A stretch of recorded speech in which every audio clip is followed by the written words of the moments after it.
Bismillahirrahmanirrahim. Assalamualaikum warahmatullahi wabarakatuh. Alhamdulillahirabbil alamin. Wa bihi nasta'in ala umurid dunya waddin. Wassalatu wassalamu ala asyrafil anbiya'i wal mursalin nabiyyina Muhammad wa ala alihi wa sahbihi ajmain wa man ihtada bihuda wattaba'a atharahu ila yaumiddin, amma ba'd. Rabbi shrah li sadri wa yassir li amri wahlul 'uqdatam min lisani yafqahu qawli. Allahumma inna nas'aluka ilman nafi'a wa rizqan thayyiba wa amalan mutaqabbala. Kaum muslimin wal muslimat, para bapak, para ibu, saudara-saudari sekalian, ikhwan dan akhwat yang semoga senantiasa dirahmati dan diberkahi oleh Allah Subhanahu wa ta'ala. Alhamdulillah, kita bersyukur kepada Allah Subhanahu wa ta'ala yang telah mencurahkan kepada kita begitu banyak nikmatnya kepada kita. Nikmat-nikmat yang tak terhingga jumlahnya.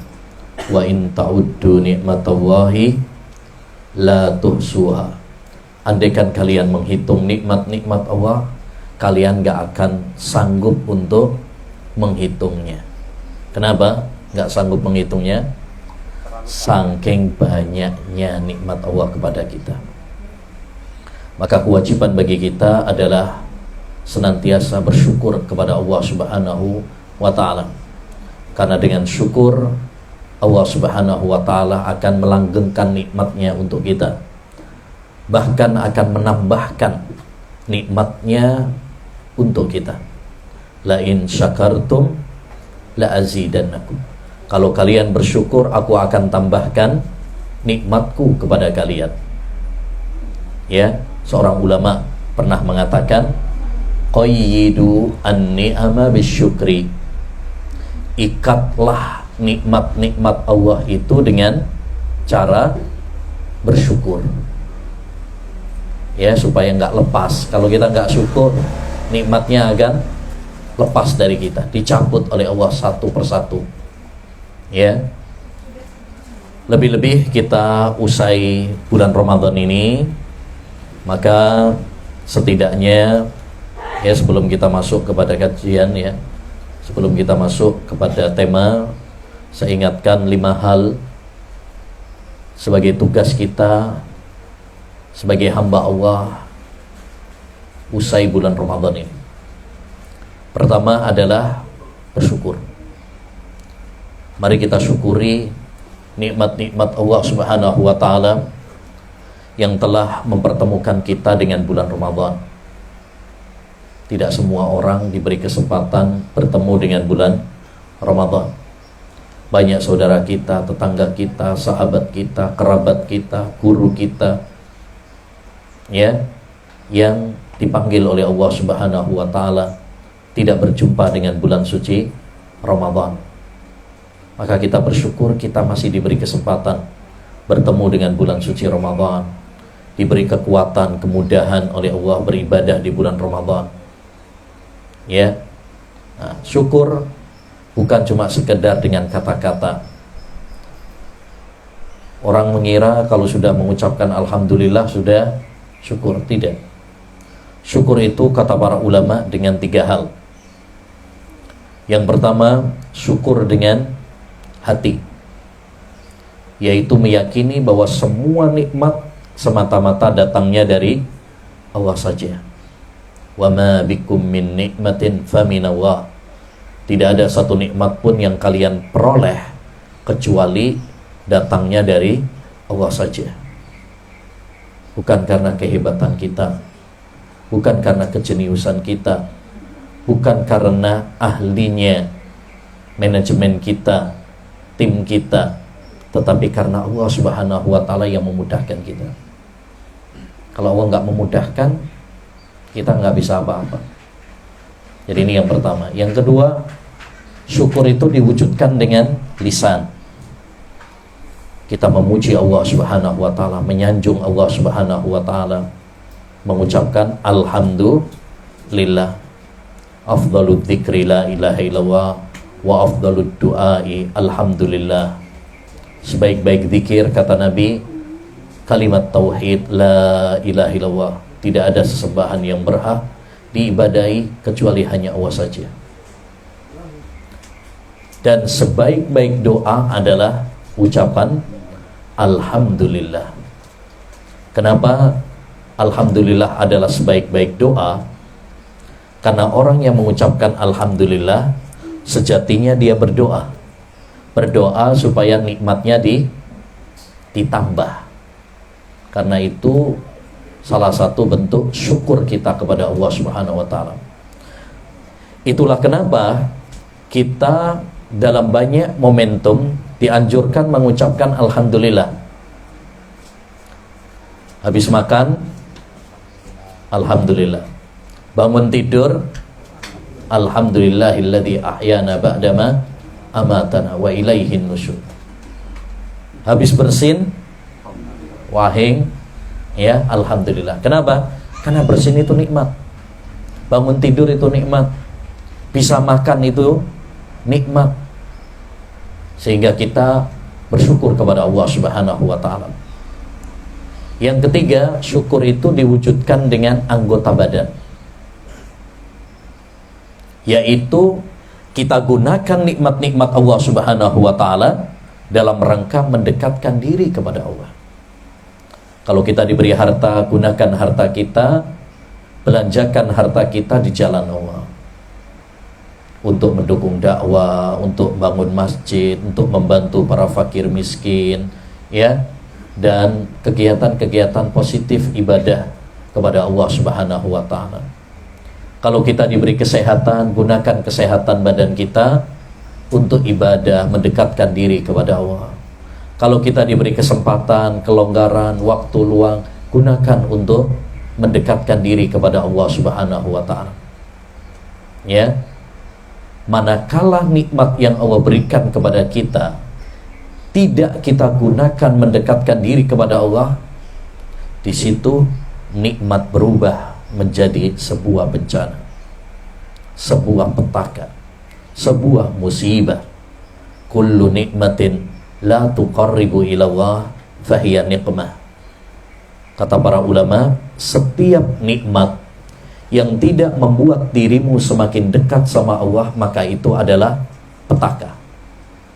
Dikasih mobil, ya, tambah gak tinggal ngaji, tambah males. Nah, berarti mobilnya bukan nikmat, bencana. Dolai, ya. Kasih dulu sebelum punya mobil malah semangat ngaji, dikasih mobil malah males. Nah, dulu pas rumahnya masih kontrakan, ya, semangat subuhan, ya. Pas rumahnya bagus, kasur, ASEAN bisa bablasan terus, ya. Gak tahu sholat subuh berjamaah. Nah, berarti ganti ayasin, ya. Gak usah ya, gue kipas biasa, ya. Nah, itu bencana. Kalau nikmat tidak menjadikan kita semakin dekat sama Allah SWT, maka itu adalah petaka, bencana. Nah, ini. Maka sekali lagi mari kita bersyukur kepada Allah Subhanahu wa taala atas nikmat-nikmatnya. Jangan lupa bahwa hidup ini kita harus memiliki dua kunci agar kita bahagia dunia akhirat. Insya Allah kalau kita memiliki dua kunci ini, hidup kita akan bahagia, tenang. Sebaliknya kalau kita tidak memiliki dua kunci ini, hidupnya sumpek, galau, gundah. Apa dua kunci tersebut? Satu, bersyukur ketika mendapatkan nikmat-nikmat Allah. Yang kedua, sabar tatkala kita mendapatkan ujian dan cobaan dari Allah Subhanahu wa ta'ala. Nabi bersabda, ajaban li amril mu'min, sungguh indah urusan orang yang beriman, semua urusannya baik baginya. In asabathu sarra syakar fakana khairan lahu. Kalau dia mendapatkan nikmat, dia syukur dan itu baik baginya. Wa in asabathu dharra'u sabar. Kalau dia mendapatkan ujian, musibah, sabar. Dan itu pun baik baginya. Makanya nggak ada kamusnya orang beriman itu stres, galau, apalagi bunuh diri, ya, ngombe baygon, ya, apa maneng, racun tikus, nggak ada. Dia kuat menghadapi ujian dan cobaan. Karena hidup ini antara dua kemungkinan. Kemungkinan kita tersenyum, bahagia, tertawa, tapi waktu yang lain kita juga harus menangis, sedih, silih berganti. Terkadang kita tertawa, terkadang kita menangis sedih. Maka miliki dua hal, syukur dan sabar. Baik. Yang kedua, para bapak, para ibu yang semoga dirahmati oleh Allah SWT, tugas kita usai bulan Ramadan ini adalah banyak doa. Perbanyak doa. Doa apa? Doa supaya amal ibadah kita yang telah kita lakukan di bulan suci Ramadan diterima sama Allah SWT. Amal kita nggak banyak, amal kita dikit, tapi mudah-mudahan yang sedikit itu diterima sama Allah Subhanahu wa Ta'ala. Ingat, nggak ada jaminan amal yang telah kita lakukan di bulan Ramadan mesti diterima. Kita nggak bisa memastikan amal ibadah kita pasti diterima, enggak. Karena kita nggak tahu diterimanya amal ibadah itu ada syaratnya. Harus ikhlas dan sesuai dengan tuntunan Rasulullah. Kita nggak ngerti amal ibadah kita ini ikhlas apa enggak, betul-betul ikhlas apa enggak karena Allah Subhanahu wa Ta'ala. Maka kita minta sama Allah Subhanahu wa Ta'ala supaya amal ibadah kita diterima. Makanya dulu para sahabat usai bulan Ramadan, usai sholat Idul Fitri, mereka saling mengucapkan kepada sebagian yang lain apa? Taqabbalallahu minna wa minkum. Semoga Allah SWT menerima amal ibadah kita dan ibadah kalian semua. Kita saling mendoakan. Mudah-mudahan amal kita diterima sama Allah SWT. Karena diterimanya amal seorang hamba itu adalah anugerah terindah. Disebutkan oleh sahabat Ibnu Umar, dia pernah mengatakan, andaikan aku tahu bahwa amal ibadahku diterima oleh Allah Subhanahu wa Ta'ala, tentu itu lebih aku cintai daripada dunia dan isinya. Kalau aku tahu amal ibadahku diterima oleh Allah Subhanahu wa Ta'ala, itu lebih aku cintai daripada dunia dan isinya. Maka kita banyak-banyak minta kepada Allah Subhanahu wa Ta'ala. Gak ada jaminan amal ibadah kita diterima. Gak boleh kita memastikan, gak boleh terlalu pede, gak boleh. Tapi juga jangan pesimis. Makanya orang beriman itu antara roja dan khauf, antara berharap dan takut. Dia berharap, dia optimis, tapi juga dia takut juga. Takut kalau nggak diterima. Dia semangat beribadah, tapi dia juga takut kalau amalnya nggak diterima. Kata Hasan Al-Basri, al-mu'minu jama'a ihsanan wa syafaqah. Orang beriman itu menggabung antara dua hal. Semangat ibadah, tapi juga khawatir kalau nggak diterima amal ibadahnya. Wal munafiku, beda dengan orang munafik. Jama'a isa'atan wa amna. Dia menggabung dua hal juga. Menggabung kemaksiatan, dosa, dan merasa aman. Kalau orang munafik itu melakukan dosa, gampangin dosa, dan dia merasa aman. Merasa aman. Dia merasa bahwa Allah akan mengampuninya, padahal perbuatannya penuh dengan dosa. Orang muslim tidak. Dia semangat beribadah, tapi dia juga khawatir kalau amalnya tidak diterima oleh Allah Subhanahu wa Ta'ala. Bayangkan, Pak, Bu, Nabi Ibrahim saja sama Nabi Ismail, yang kita tahu semuanya, Nabi Ibrahim, Nabi Ismail ini seorang nabi, rasul yang sangat dicintai oleh Allah Subhanahu wa taala. Bahkan Nabi Ibrahim itu dapat gelar apa? Gelarnya Nabi Ibrahim Khalilullah. Wattakhadallahu Ibrahima Khalila. Allah mengangkat Ibrahim itu sebagai Khalil. Khalil itu adalah derajat cinta yang paling tinggi. Khalil itu adalah derajat cinta yang paling tinggi. Makanya yang dapat predikat Khalil itu cuma 2 orang. Siapa? Nabi Ibrahim sama Nabi Muhammad SAW. Cuma 2 orang toh. Karena ini derajat cinta yang paling tinggi. Ya, Nabi Ibrahim sama Nabi Muhammad. Makanya Nabi Muhammad dibilang Habibullah itu kurang. Salatu wa salamu wa ala toha Rasulillah. Biasanya gitu ya. Salatu wa salamu wa ala Yasin Habibillah. Ini kurang. Pertama, menamai Nabi Muhammad dengan Toha Yasin itu nggak benar. Toha sama Yasin itu bukan nama Nabi, itu nama surat Al-Quran. Toha, Yasin itu nama surat, bukan nama Nabi Muhammad. Yang kedua, Nabi Muhammad disebut sebagai Habibillah, itu kurang. Nabi Muhammad itu Khalil. Khalil itu derajat cinta lebih tinggi, yang paling tinggi. Nah, itu. Nah, maksudnya Nabi Ibrahim saja yang sudah derajatnya yang paling dicintai oleh Allah, nggak jamin bahwa amal ibadahnya diterima.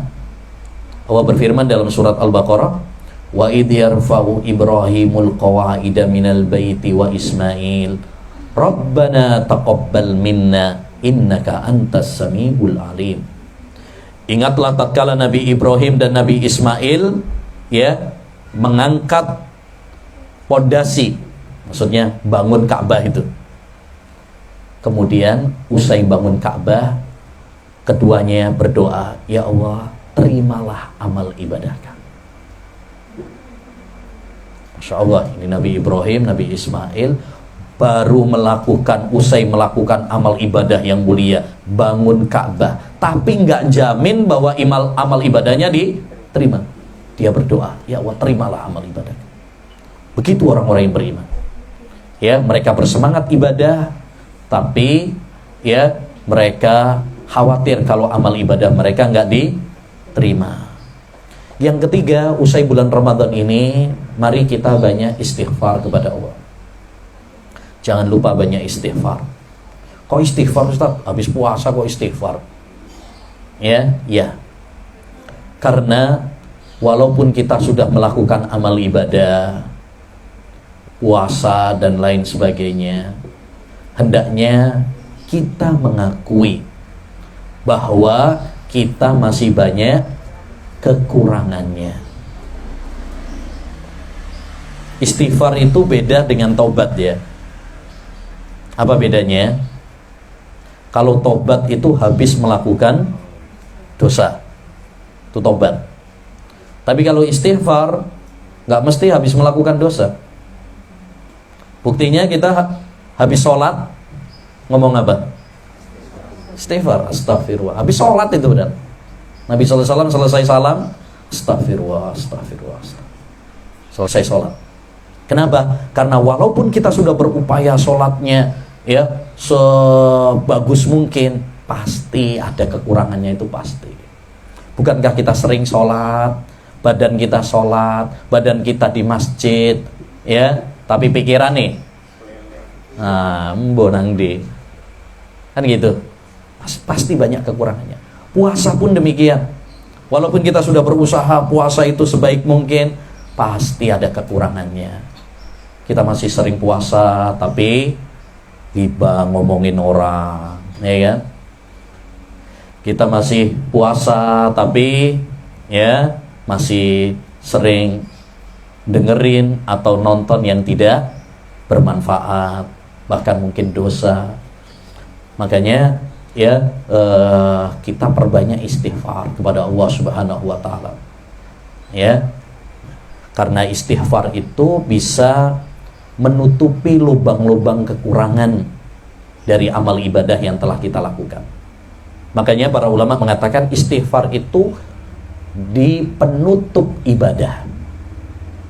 Selesai sholat, istighfar. Di penghujung puasa, istighfar. Dalilnya, Aisyah radhiyallahu anha pernah bertanya, ibunda Aisyah, istri Nabi, pernah nanya sama Nabi, wahai Rasulullah, apa yang harus aku katakan ketika aku mendapati malam Lailatul Qadar? Lailatul Qadar itu di akhir-akhir Ramadan. Apa kata Nabi? Kuli, katakanlah wahai Aisyah, Allahumma innaka afuwun tuhibbul afwa fa'fu anni. Ya Allah, engkau pemaaf, mencintai maaf, maafkanlah aku. Di akhir-akhir Ramadan kita disuruh minta maaf sama Allah Subhanahu wa taala. Selesai pengajian, majelis ilmu, apa doanya? Subhanakallahumma wa bihamdika asyhadu an la ilaha illa anta astaghfiruka. Aku mohon ampun. Tapi kurmarin loh iki. Maca doa sangat wis mari ditutup. Ya. Ya. Jadi ini doa kafaratul majlis, penutup majelis ilmu itu istighfar. Padahal habis ngaji ilmu itu. Ya. Tapi kita disuruh istighfar kepada Allah SWT. Kenapa? Karena bisa jadi kita walaupun ngaji banyak kekurangannya juga. Ya, apalagi yang ustadznya yang menyampaikan yang banyak ngomong, mungkin banyak salahnya. Ya. Yang dengerin juga mungkin ya ngantuk, ya nggak nyatet, nggak dengerin. Nah, maka kita disuruh banyak istighfar kepada Allah Subhanahu wa ta'ala. Yang keempat, tugas kita usai bulan Ramadan ini adalah bagaimana mengambil pelajaran dari Ramadan, madrasah Ramadan. Ramadan itu bukan cuma sekedar musim yang datang dan berlalu begitu saja. Ramadan bukan hanya sekedar kita biar lapar dan haus saja. Enggak. Ramadan itu madrasah, sekolahan yang merubah karakter kita, merubah akhlak kita, pola pikir kita, pola hidup kita. Ya. Makanya Ramadan itu banyak pelajaran. Ramadan mengajarkan kepada kita untuk syukur. Ramadan mengajarkan kita untuk sabar. Ya, Ramadan mengajarkan kepada kita untuk merasa diawasi oleh Allah SWT. Makanya kita pas puasa itu walaupun di kamar sendirian gak berani mokel. Kenapa? Karena kita merasa diawasi sama Allah Subhanahu wa ta'ala. Kayak iso mbujui. Walaupun semua orang nggak ngerti, tapi Allah Subhanahu wa ta'ala tahu. Begitu kita harus praktekkan usai bulan Ramadan juga. Jangan sampai kita bermaksiat kepada Allah Subhanahu wa ta'ala dengan alasan nggak ada yang tahu, nggak ada yang lihat. Betul, mungkin istri kita nggak lihat, suami kita nggak lihat, bos kita nggak lihat, anak-anak kita nggak lihat, tetangga kita nggak lihat, tapi Allah Subhanahu wa ta'ala selalu mengawasi dan melihat perbuatan kita. Ya. Puasa mengajarkan kepada kita bagaimana kita berjuang melawan hawa nafsu. Puasa mengajarkan kepada kita agar kita empati ya terhadap peduli dengan orang lain. Dan banyak sekali pelajaran-pelajaran dari madrasah bulan Ramadan. Maka jadikan kita setelah bulan Ramadan ini apa? Semakin baik. Akhlaknya semakin baik, ibadahnya semakin baik. Sebagian ulama pernah mengatakan, siapa yang menjadikan hari-harinya seperti bulan Ramadan, maka dia akan mendapatkan hasil seperti hari raya. Paham ya? Kalau dia menjadikan hari-harinya seperti Ramadan, biasanya orang kalau bulan Ramadan apa? Semangat ibadah, sholat, puasa, baca Quran, dzikir, doa, sedekah, luar biasa. Ya, kalau kita menjadikan hari-hari kita seperti bulan Ramadan, Masya Allah, ya, insya Allah kita akan menghasilkan seperti hari raya Idul Fitri, penuh gembira, penuh sukacita. Nah, Yang kelima, tugas kita setelah bulan Ramadan ini adalah ma'asyiral muslimin, ini yang paling penting, bagaimana kita istiqomah. Istiqomah. Terus konsisten, continue dalam ibadah kepada Allah Subhanahu wa taala. Kenapa? Karena ibadah kepada Allah itu bukan hanya pas bulan Ramadan saja. Selesai Ramadan, selesai ibadah. Enggak. Kapan selesai ibadah? Kapan finish ibadah? Kalau selesai jatah usia kita. Kalau kita sudah meninggal dunia, disitulah finish ibadah kita. Allah berfirman dalam surat Al-Hijr ayat 99, wa'bud rabbaka hatta ya'tiyakal yaqin. Beribadalah kepada Rabbmu sampai kematian mendatangimu, menjemputmu. Jadi ibadah itu finishnya adalah kematian. Maka jangan pernah kita hanya cuma ibadah di bulan Ramadan saja. Selesai bulan Ramadan, ya, kembali kepada dosa lagi.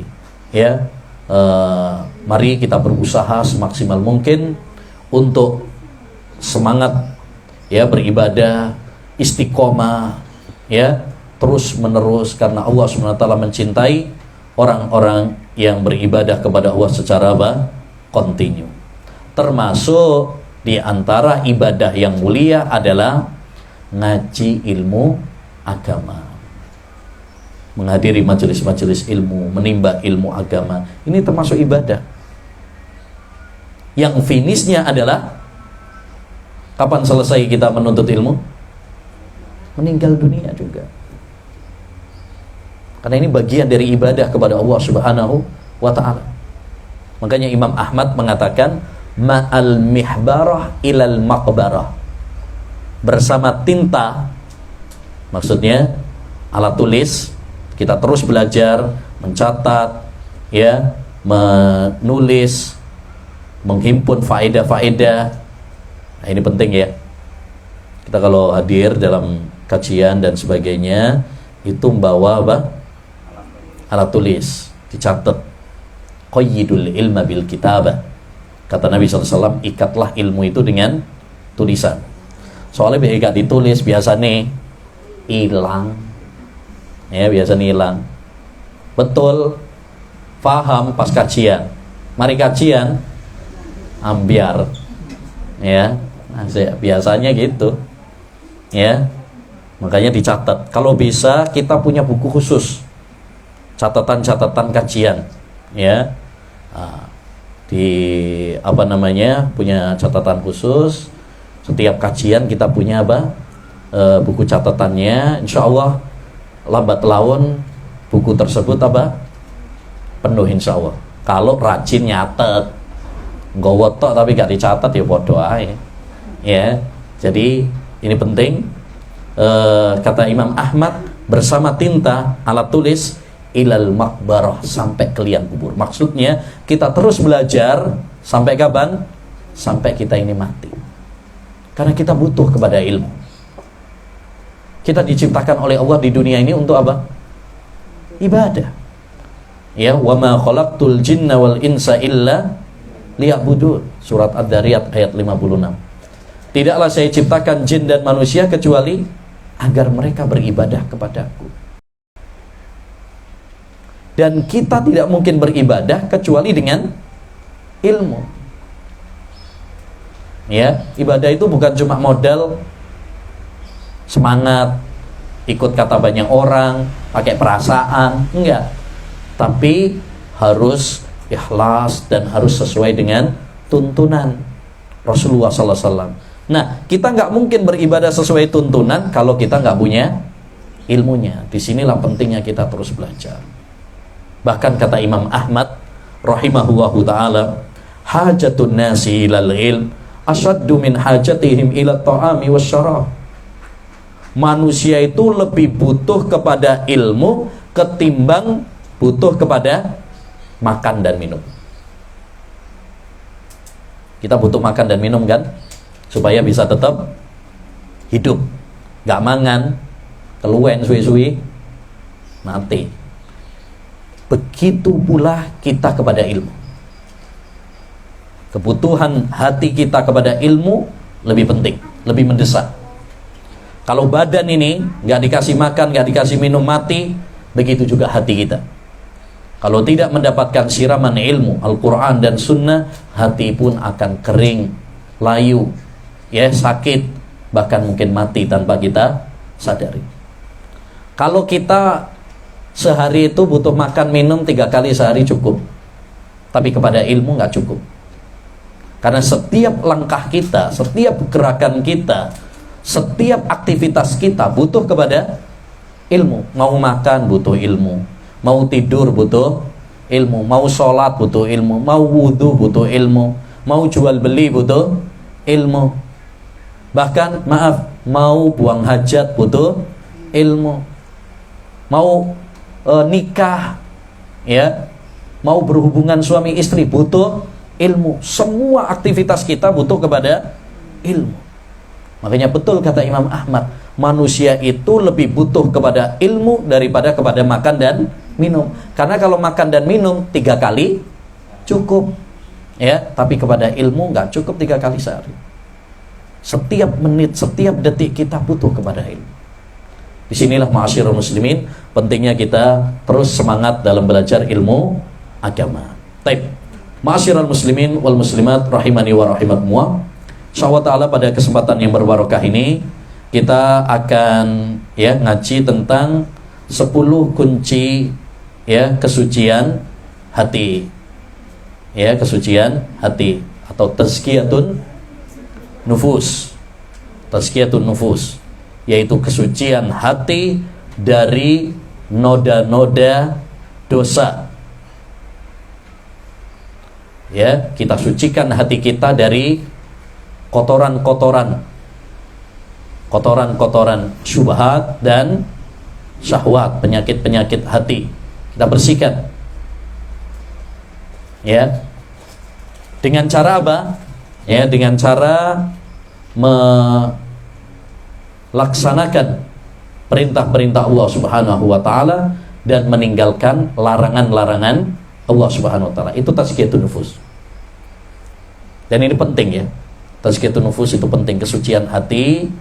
Kita bersihkan hati kita dari kotoran-kotoran, dari noda-noda. Karena kebersihan hati, kesucian hati adalah kunci kebahagiaan seorang hamba di dunia dan di akhirat. Makanya Allah berfirman dalam surat Asy-Syams ayat 9 dan 10.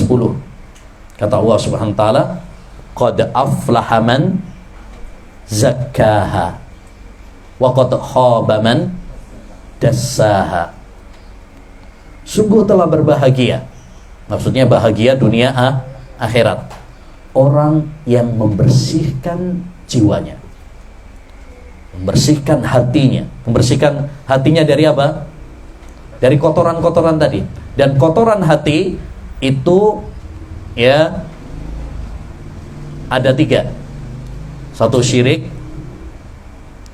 2 bid'ah, yang ketiga maksiat, dosa-dosa. Nah, kita bersihkan hati-hati hati kita ini dari 3 jenis penyakit ini. Dari syirik kepada Allah Subhanahu wa taala, dari bid'ah, dari maksiat, dosa-dosa. Kita bersihkan dari kedengkian, dari sombong, ya, kita bersihkan. Wa qad khaba man dassaha.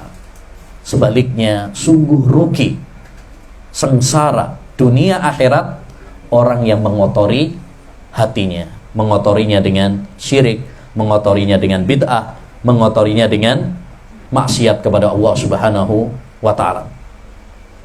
Dan tazkiyatun nufus atau membersihkan hati secara umum adalah dengan 2 tingkatan.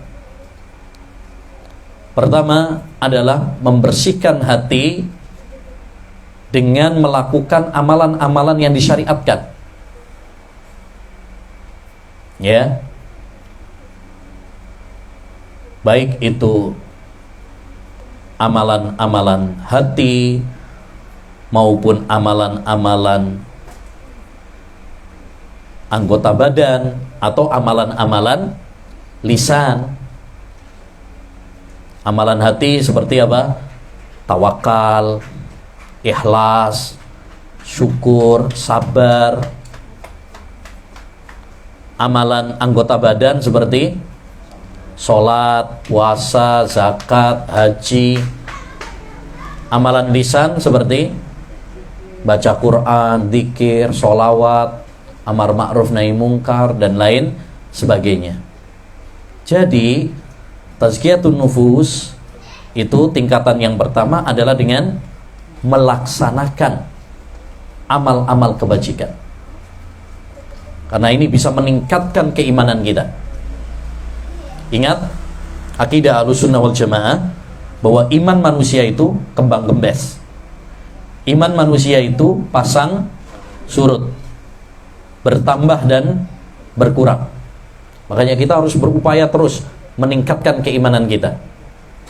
Kata Nabi SAW, innal imana la yahlaku kama yahlaku thawb fajaddidul imana fi qulubikum. Iman itu usang, luntur, seperti baju juga luntur. Kita kalau punya baju baru, lama-kelamaan dipakai juga usang, luntur warnanya. Begitu juga dengan iman kita. Dengan banyaknya fitnah-fitnah dunia, cobaan-cobaan, ya, akhirnya terkena apa? Noda-noda yang bisa menggerogoti keimanan kita. Lalu kata Nabi, fajaddidul iman, perbaharui terus iman kalian. Makanya kita harus terus mengontrol keimanan kita. Jangan biarkan dia lemah. Ya, kita kalau punya baterai saja, punya HP baterainya lemah, apa yang kita lakukan? Charger. Kalau enggak, ya mati, nggak bisa dipakai, kan gitu. Begitu juga dengan iman kita. Jangan biarkan lemah terus kita nggak mencargernya. Kita charger dengan apa? Dengan semangat ngaji ilmu agama, dengan semangat ibadah, dengan bergaul dengan orang-orang soleh. Ya, ini bisa mencarger keimanan kita. Yang kedua, tingkatan yang kedua tazkiyatun nufus itu adalah dengan meninggalkan maksiat dan dosa. Ya, kalau kita pengen hati kita bersih, hindari hal-hal yang bisa mengotori dan meracuni hati kita.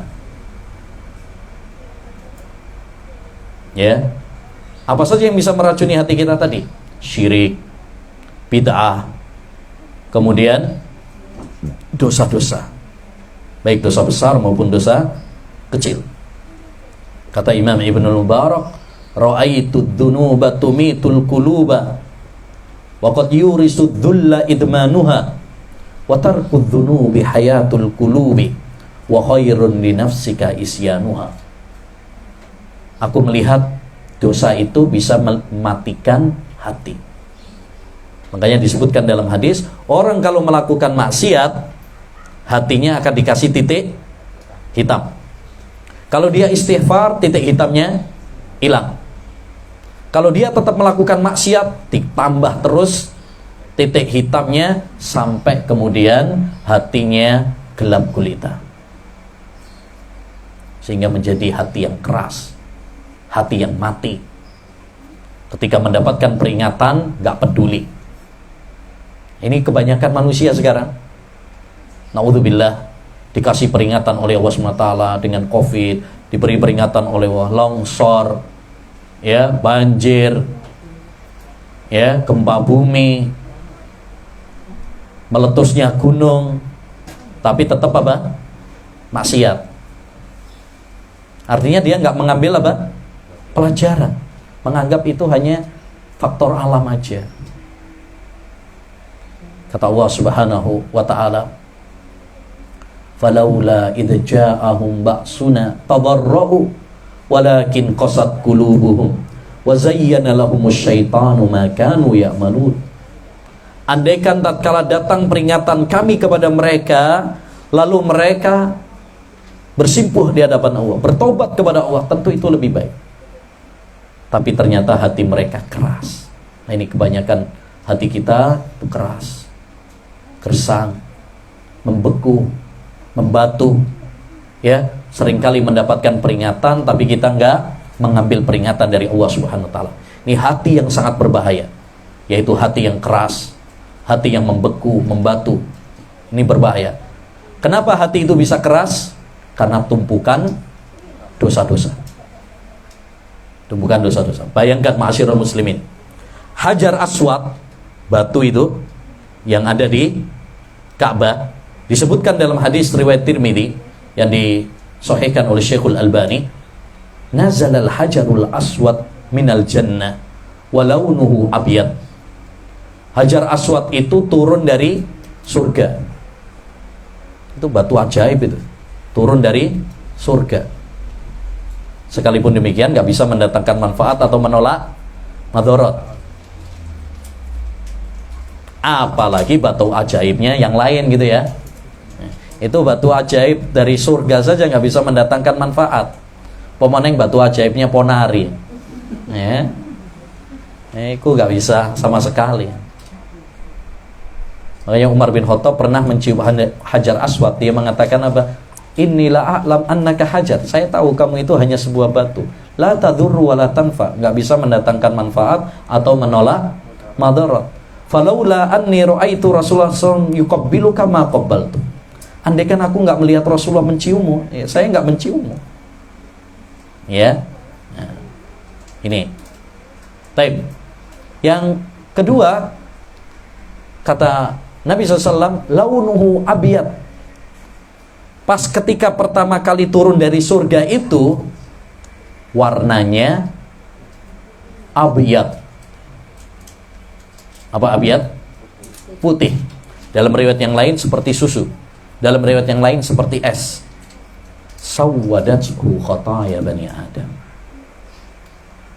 Menjadi hitam karena dosa-dosa anak Adam. Bayangkan batu yang tadinya putih menjadi hitam karena dosa. Itu batu. Bagaimana dengan hati manusia? Tapi ternyata banyak hati manusia itu lebih keras daripada batu. Lebih keras daripada batu. Makanya ma'asyiral muslimin, penting sekali bagi kita ya untuk mengkaji tentang tazkiyatun nufus, ya, agar hati kita ini apa? Lembut, agar hati kita bersih menghadap Allah Subhanahu wa taala. Yauma la yanfa'u malu wala banun illa man atallaha biqalbin salim. Pada hari itu tidak bermanfaat harta dan anak-anak, jabatan, tahta, dunia yang kita miliki, enggak bermanfaat kecuali orang yang menghadap Allah dengan hati yang bersih. Bersih dari subhat, bersih dari syahwat. Ini makanya kita harus mencurahkan perhatian kita kepada masalah tazkiyatun nufus ini. Ya, banyak orang kurang perhatian dengan masalah tazkiyatun nufus, padahal ini sangat penting sekali. Sangat penting sekali. Karena ini menentukan nasib kita, ya, kelak di akhirat. Apakah kita akan selamat atau tidak?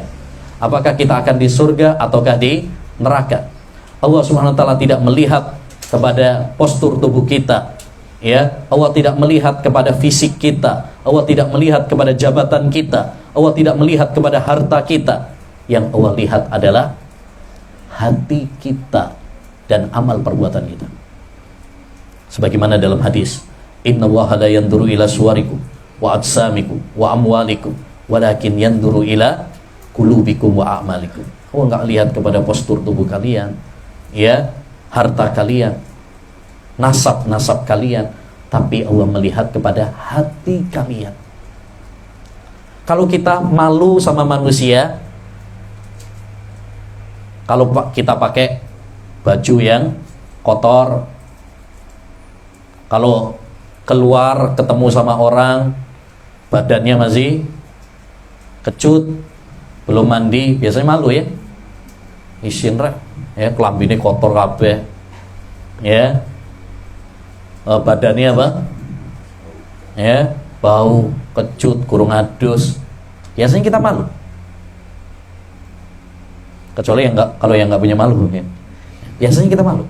Kalau kita malu kepada manusia karena badan kita bau, baju kita kotor, ya, apa kita tidak malu ketika Allah Subhanahu wa taala melihat hati kita kotor? Maka ma'asyiral muslimin, penting kita mempelajari tazkiyatun nufus, ini penting sekali. Ya, untuk membersihkan hati kita. Karena ini penentu. Kalau hati ini baik, insya Allah anggota tubuh yang lainnya pun akan apa? Baik. Sebagaimana kata Nabi, ala wa inna fil jasadi mudghatan idza saluhat saluhal jasadu kulluh wa idza fasadat fasadal jasadu kulluh ala wahyal qalbu. Ketahuilah bahwasanya di dalam jasad manusia itu ada sekerat daging. Jika dia baik, yang lainnya pun akan baik. Jika rusak, maka yang lainnya pun rusak. Apa itu? Hati. Hati ini kalau baik, Mbak, dia akan memerintahkan mata melihat yang baik. Dia akan memerintahkan kaki melangkah ke tempat-tempat yang baik. Ya, kalau hatinya baik, insya Allah ngajak kaki ini supaya ke tempat-tempat kajian, ke masjid, gitu kan?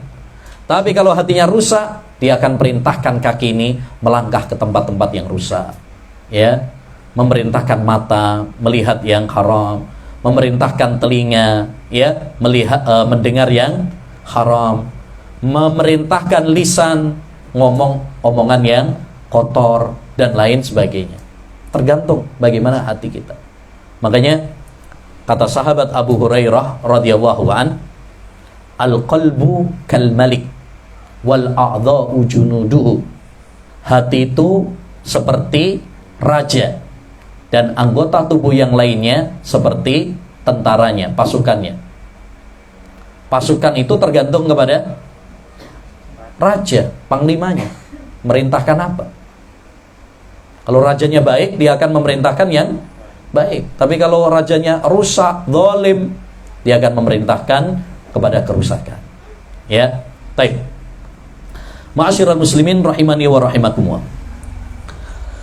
Bagaimana cara kita membersihkan hati kita? Nah, ini penting karena sekarang banyak orang juga salah metode. Dia pengen hatinya bersih, tapi caranya dengan nyanyi. Ada yang dengan bid'ah-bid'ah, ya kan? Bikin dikir-dikir yang gak dicontohkan oleh Nabi tata caranya, ya. Sampai ada yang dikir itu namanya dikir sholawat sakron. Sakron itu mabuk, jurus mabuk ya. Jadi dikir sampai teler gitu. Ada. Ya, makanya ada kan yang dikir-dikir pokoknya kayak wong kesurupan. Itu malah ada. Mereka mengira itu adalah untuk membersihkan jiwa. Pernah tahu ada kelompok namanya Lia Eden? Lia Eden atau Lia Edan itu. Nah, itu. Tapi udah mati itu ya. Alhamdulillah. Alhamdulillah. Ya, kita kan bersyukur kalau ada tokoh-tokoh penyesat umat meninggal itu kan alhamdulillah gitu ya. Berkurang gitu lah. Ya, Lia Eden punya kelompok, ya, aliran yang mau jadi pengikutnya untuk membersihkan diri dari dosa, disuruh apa? Bakar diri. Membakar diri pakai spiritus. Katanya untuk menghapus dosa, untuk membersihkan jiwanya. Ada lagi dengan cara, ya, bertapa. Orang, ya, bertapa untuk membersihkan diri. Ada lagi dengan pokoknya model-model. Jadi maksudnya di sini kalau kita ingin membersihkan diri, caranya harus dengan ya metode yang sudah diajarkan dalam Al-Quran dan Sunnah. Jangan bikin metode-metode pensucian jiwa tapi caranya menyimpang, ya. Nah, bagaimana caranya yang sudah diajarkan dalam Al-Quran dan hadis? Nah, ini yang akan kita bahas. Satu, memperkuat tauhid. Kalau kita ingin hati kita bersih, kuatkan tauhid kita, yaitu beribadah hanya kepada Allah saja.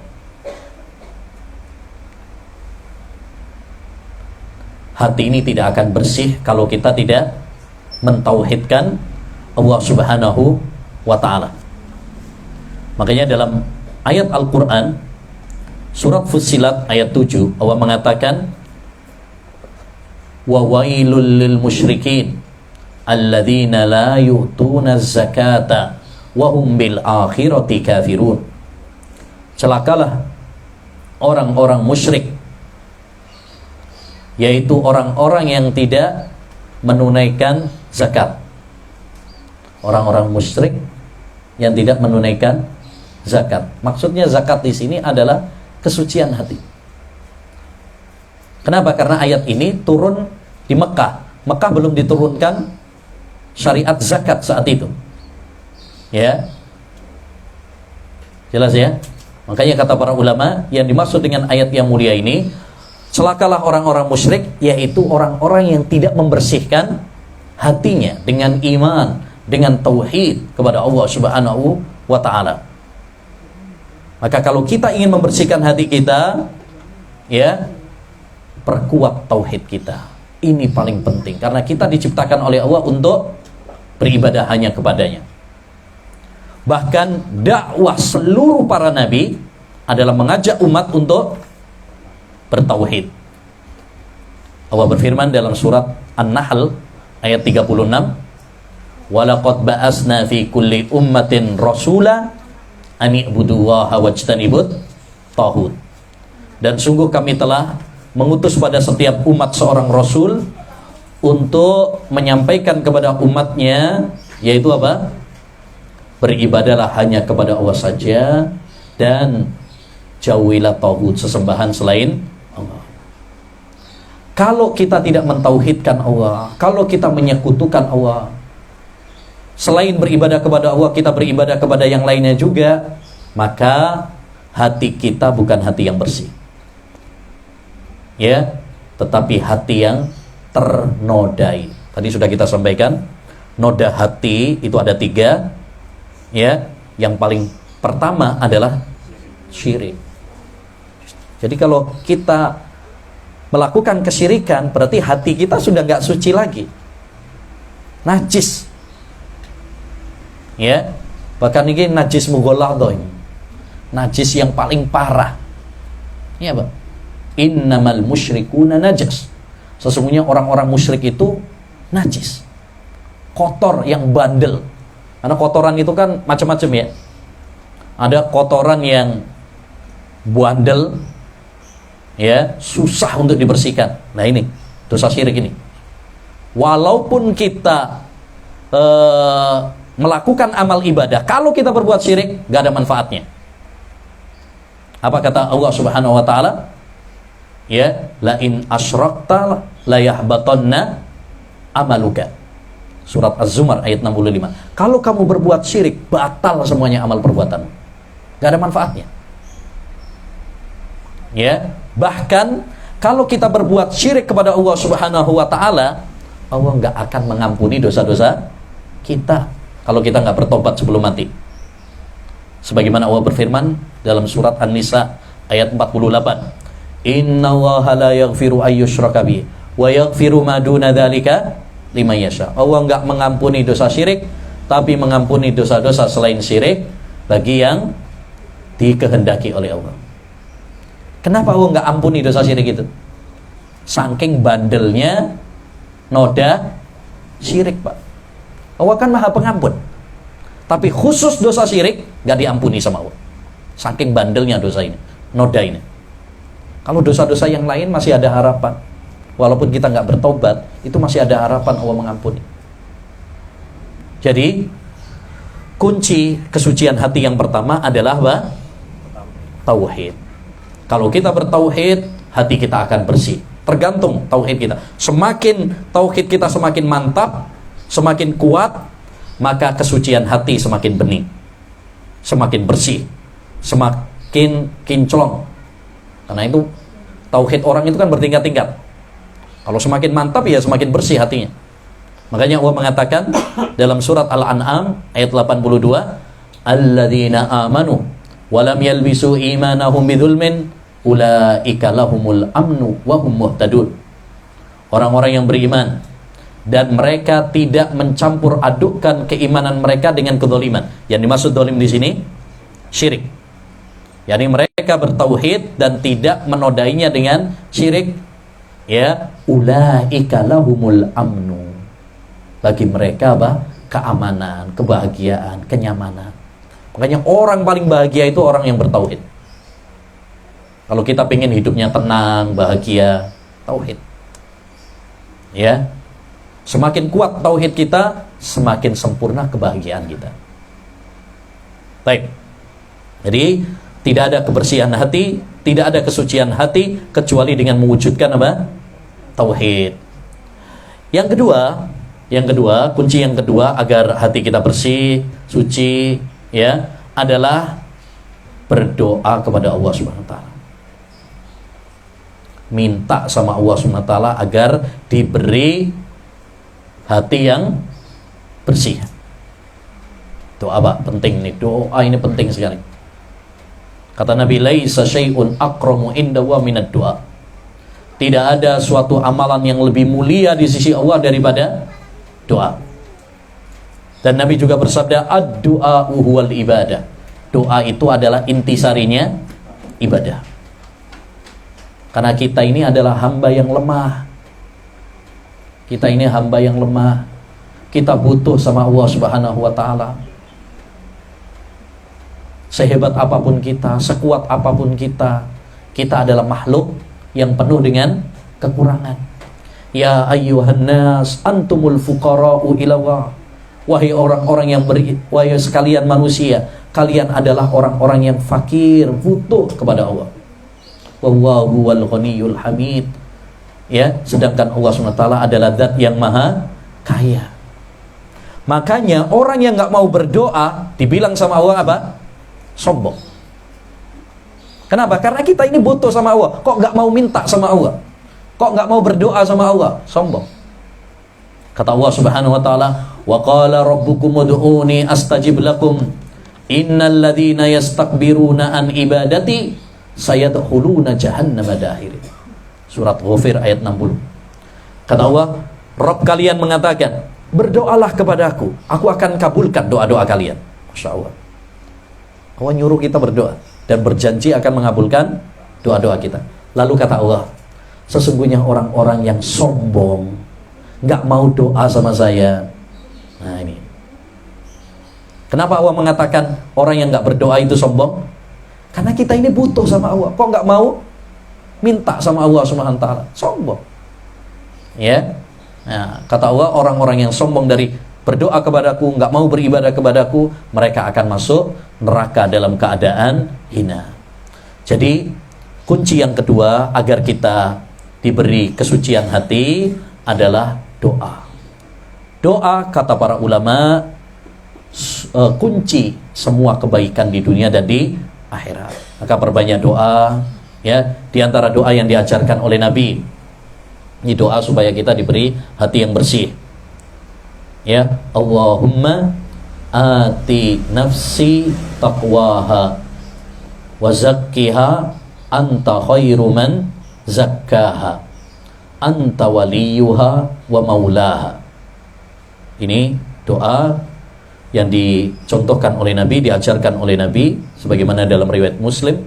Ya Allah, berikanlah kesucian pada hatiku, ketakwaan pada hatiku. Engkau adalah sebaik-baik yang membersihkan hati. Ya. Nah, jadi kita minta sama Allah SWT. Karena yang bisa membersihkan hati kita hanya Allah. Yang membolak-balik hati kita adalah Allah SWT. qulubul ibadi baina usbu'in min asabi'ir rahman yuqallibuha kaifa sya. Hati manusia itu dalam jari jemari Allah SWT. Allah yang membolak-balik. Ya, yang memudahkan kita untuk ibadah, yang memudahkan kita untuk bisa sholat, yang memudahkan kita bisa ikut pengajian, itu Allah Subhanahu wa ta'ala. Bukan karena kita hebat, ya, tetapi karena Allah yang memudahkan kita. Makanya perhatikan bapak-bapak, ibu-ibu, ketika kita mendengar suara adzan, muadzin mengatakan apa? Hayya 'alas shalah, ayo kita sholat. Hayya 'alal falah, ayo menuju kepada kebahagiaan. Kita yang dengar disuruh jawab apa? La haula wala quwwata illa billah. Tidak ada daya dan kekuatan kecuali dengan pertolongan Allah SWT. Artinya apa? Yang memudahkan kita untuk bisa memenuhi panggilan ini adalah Allah SWT. Betapa banyak orang dengar adzan hayya 'alas shalah, hayya 'alal falah, bahkan kadang jejere masjid, cedek karo masjid, setiap 5 waktu suara mikrofonnya ke rumahnya denger. Tapi betapa banyak kaki yang berat melangkah ke masjid. Kenapa? Karena nggak dimudahkan sama Allah. Ya, maka kita minta sama Allah Subhanahu Wa Taala. Ya, minta sama Allah Subhanahu Wa Taala. Ya, karena yang memberi hidayah adalah Allah, yang membersihkan hati adalah Allah Subhanahu Wa Taala. Tadi doanya ada beberapa doa, ya tadi Allahumma ati nafsi taqwaha wa zakkiha anta khairu man zakkaha anta waliyuha wa maulaha. Atau doa ya muqallibal qulub sabbit qalbi ala dinik. Wahai zat yang membolak-balik hati. Ini doa yang paling sering dibaca oleh Nabi. Kata Ummu Salamah, istrinya Nabi, ya, Rasulullah SAW itu paling sering baca doa ini. Padahal Nabi itu sudah dijamin surga, sudah diampuni dosa-dosanya. Tapi beliau selalu berdoa, ya Allah, tetapkanlah hatiku di atas agamamu. Masya Allah. Ya, baik. Yang ketiga, bapak-bapak, ibu-ibu, ya, yang semoga dirahmati oleh Allah Subhanahu Wa Taala, kunci kesucian hati adalah, ya, dengan membaca Al-Quran dan mempelajari Al-Quran. Kalau kita pengen hati kita bersih, kalau kita pengen hati kita suci dari kotoran-kotoran, maka perbanyaklah membaca Al-Quran, mempelajari Al-Quran, mentadaburi Al-Quran. Allah Subhanahu Wa Ta'ala menjadikan Al-Quran ini adalah petunjuk bagi hamba-hambanya. Hudal linnas, petunjuk bagi manusia. Hudal lil muttaqin, petunjuk bagi orang-orang yang bertakwa. Dan Allah menjadikan Al-Quran ini juga syifa, obat, terutama obat bagi hati yang sakit, racun-racun hati. Nah ini kalau kita mau mencari obat penawarnya, yaitu dengan apa? Membaca Al-Quran. Ya, membaca Al-Quran. Allah berfirman dalam surat Yunus ayat 57, ya ayyuhan nas qad ja'atkum mau'izatum mir rabbikum wa shifaa'un lima fis sudur wa hudaw wa rahmatul lil mu'minin. Wahai sekalian manusia, telah datang kepada kalian mau'izah, peringatan. Ya, peringatan yang paling utama dari Allah itu adalah Al-Quran. Makanya orang-orang yang beriman itu kalau disebutkan Al-Quran, dibacakan ayat-ayat Al-Quran, mereka apa? Hati mereka bergetar. Ya, apabila dibacakan ayat-ayat Allah Subhanahu Wa Ta'ala, iman mereka bertambah. Innamal mu'minuna alladzina idza dzukirallah wajilat qulubuhum wa idza tuliyat alaihim zadatuhum imana wa ala rabbihim yatawakkalun. Sesungguhnya orang-orang yang beriman itu apabila disebut Allah, hati mereka bergetar. Apabila dibacakan kepada mereka ayat-ayat Allah, maka iman mereka bertambah dan hanya kepada Allah mereka bertawakal. Ya, Utsman bin Affan, sahabat Utsman bin Affan, ya, khalifah ketiga, menantu Rasulullah SAW dari dua putrinya. Beliau pernah mengatakan, wallahi law tahurat qulubukum ma syabi'at an kalami rabbikum. Demi Allah, andaikan hati kalian bersih,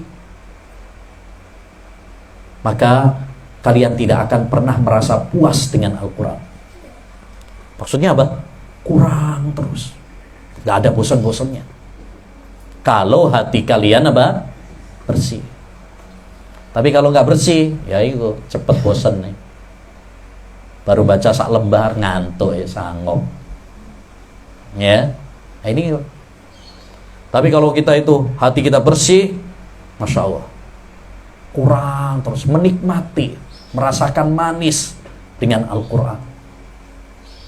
Sekarang kan nggak banyak yang kebalik. Kalau diputerin murotal Al-Quran, panas ya. Asik kan, gak seru, ganti dangdutan. Kalau diputer dangdutan, yes, langsung goyang sikile. Ya, banyak di antara kita juga, ya, di antara masyarakat kita, kalau dibacakan Al-Quran jarang menangis. Tapi nonton sinetron bisa nangis. Tuh. Betul nggak? Nonton sinetron ini sedih, ikut nangis. Ya, ke bawah. Tapi kenapa kita ketika membaca Al-Quran, mendengar Al-Quran nggak bisa nangis? Itu berarti ada yang salah, ada yang error, ada yang konslet dalam hati kita. Sehingga ini perlu kita perbaiki. Ya, perlu kita perbaiki. Fadzakir fa inna dzikra tanfa'ul mu'minin. Berikanlah peringatan dengan Al-Quran, karena Al-Quran itu pasti memberi manfaat kepada orang-orang yang beriman. Kalau kita diberi Al-Quran, dibacakan Al-Quran, diberi peringatan dengan Al-Quran, nggak mengambil manfaat, berarti ada yang salah dalam iman kita. Karena Allah mengatakan, berikanlah peringatan dengan Al-Quran, karena Al-Quran itu bermanfaat bagi orang-orang yang beriman. Bagi orang-orang yang beriman memberi manfaat. Kok kita nggak mengambil manfaat? Nah, jangan-jangan kita nggak termasuk orang yang beriman, atau iman kita lagi ngedrop. Maka kita harus selalu evaluasi pada keimanan kita. Ya, nah, jangan sampai waktu kita terbuang sia-sia dengan media sosial, tapi nggak pernah baca Al-Quran. Kita sering baca pesan-pesan di WA, di Facebook, Instagram, di wolak-walik, ya, nggak selesai-selesai, berjam-jam kuat. Habis baca WA, kemudian sing duwe grup wakai. Saya pernah ada punya jamaah umroh ya, punya grupnya lebih dari 100. Masya Allah. Akun duwe grup 10 wis, ya, ndas ngelu kok. 100. Ya, habisin waktu. Kita ini sering buang-buang waktu dengan media sosial, tapi waktu untuk membaca Al-Quran malah nggak ada. Ya, nah, mari WhatsApp, mari ngono Facebook, Instagram, Twitter, bah Google, terus nanti bang YouTube, ya, gak mari-mari. Tapi baca Al-Quran baru 5 menit, sepegel, ya, ngantuk, dipanggil istri, nah, suami-suami takut istri, oh langsung siap, sami'na wa ata'na. Nah, kira repot ya. Baik. Yang keempat, agar hati kita bersih, maka caranya adalah meneladani Nabi Muhammad SAW. Meneladani Nabi Muhammad, karena Nabi Muhammad itu suri tauladan kita, contoh kita, figur kita, cerminan kita. Sebagaimana Allah berfirman dalam surat apa? Al-Ahzab ayat 21. Laqad kana lakum fi Rasulillahi uswatun hasanah liman kana yarjullaha wal yawmal akhir wa dzakarallaha katsira. Rasulullah itu adalah suri tauladan yang baik bagi kalian. Nah, ayat ini penting sekali. Mari kita jadikan Nabi Muhammad itu suri tauladan kita dalam tutur kata kita, dalam perbuatan kita, ibadah kita, akhlak kita, niru Nabi. Masya Allah kalau kita itu baca sirahnya Nabi, ya, bagaimana akhlaknya Nabi, Masya Allah. Coba itu baca kitabnya Imam Tirmidzi, Syama'ilun Nabi, mengenal kepribadian, ibadah dan akhlaknya Nabi SAW. Wah itu, ya, kalau kita baca, Masya Allah, kita ini jauh banget dengan Nabi SAW. Bagaimana ibadahnya, semangatnya. Bahkan Rasulullah sholat malam sampai bengkak kakinya. Sampai bengkak kakinya. Saya bayangin kalau kita misalkan sholat malam diimami sama Rasulullah, ambruk kayak. Rasulullah SAW itu pernah sholat malam, Pak, 1 rakaat bacanya surat Al-Baqarah, An-Nisa, Ali Imran. Masya Allah. Sampean Al-Baqarah Al-Baqarah to ayes. Al-Baqarah to ayes. Geblak ya, Ustaz. Ini 1 rakaat loh ini. 1 rakaat, Masya Allah. Ya. Bagaimana kemudian zuhudnya Rasulullah. Pernah Rasulullah SAW, ya, pernah ditanyakan kepada Aisyah, ya, bagaimana kehidupan Rasulullah SAW, ya, rumahnya. Kata Aisyah, Pak, berbulan-bulan lamanya dapur kami enggak, ya, mengepulkan asap. Maksudnya apa? Gak masak, kono sing dimasak. Masya Allah. Ya, beliau pernah mengatakan juga, kami nggak punya apa-apa kecuali air sama kurma. Bahkan pernah ketika ada pengemis datang, Aisyah golek-golek, kono cuma ada apa? 1 kurma.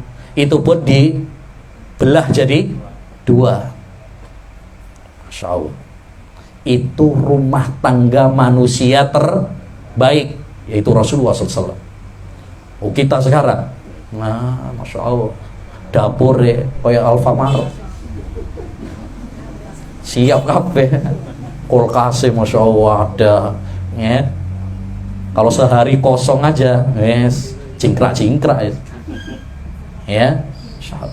Coba kita lihat kalau kita membaca sirahnya Rasulullah, bagaimana akhlaknya beliau, bagaimana ibadahnya beliau, itu akan bisa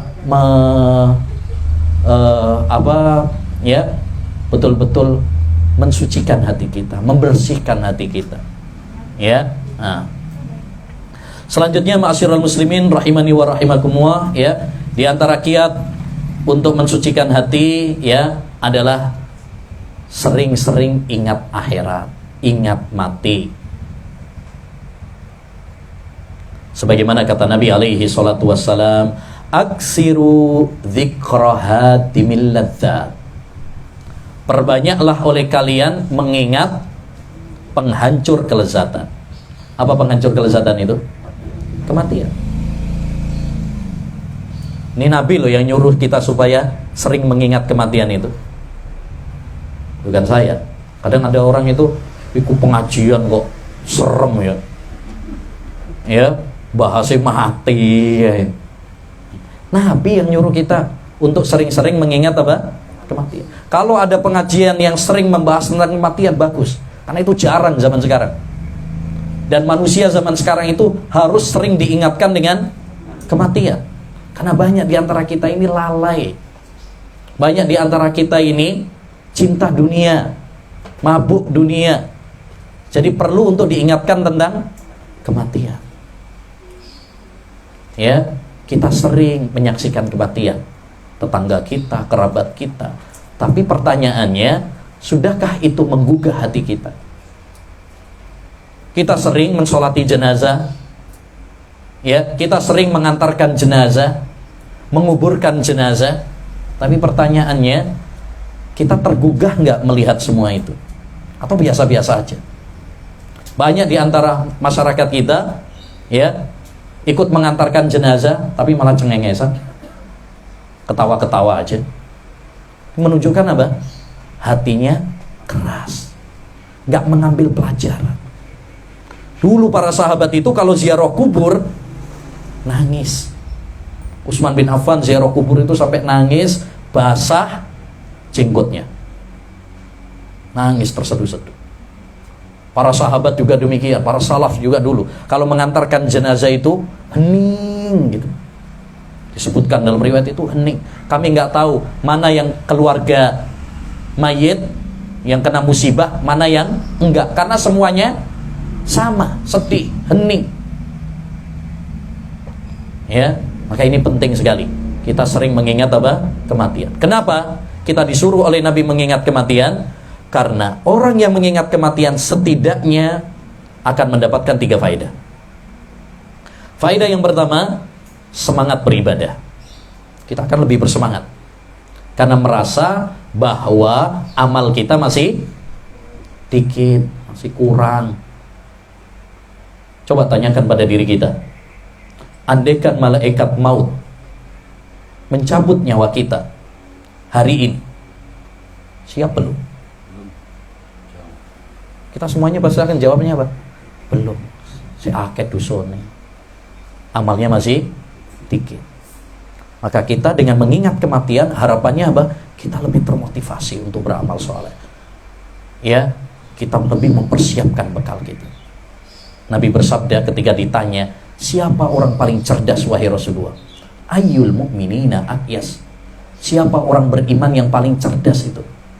Nabi nggak mengatakan orang paling cerdas itu yang sekolahnya sampai keluar negeri, S1, S2, S3, S-teler, ya, atau yang gelarnya mentereng, kadang lebih panjang daripada nama aslinya. Bukan itu. Apa jawaban Nabi? Orang yang paling cerdas adalah aktsaruhum dzikran lil maut wa ahsanuhum isti'dadan lima ba'da. Diperhatikan baik-baik. Kata Nabi, orang yang paling cerdas adalah orang yang sering mengingat kematian dan mempersiapkan bekal untuk setelah kematian. Ini baru orang yang cerdas. Walaupun mungkin dia nggak lulus SD, walaupun mungkin dia nggak makan bangku sekolah, tapi kalau dia sering mengingat akhirat, kematian, dia rajin ibadah, mempersiapkan bekalnya untuk setelah kematian, ini orang cerdas. Sebaliknya, walaupun dia profesor, doktor sekalipun, tapi kalau dia lalai dari akhirat, lalai dari kematian, nggak mempersiapkan ibadah, bekal untuk akhirat, berarti ini orang paling bodoh. Tidak ada artinya gelar dia, nggak ada artinya belajar dia jauh-jauh, tinggi-tinggi, kalau dia lalai dari akhirat. Banyak orang-orang kafir yang gelarnya mentereng, tapi nggak berguna, karena nggak mendekatkan diri mereka kepada. Yang kedua,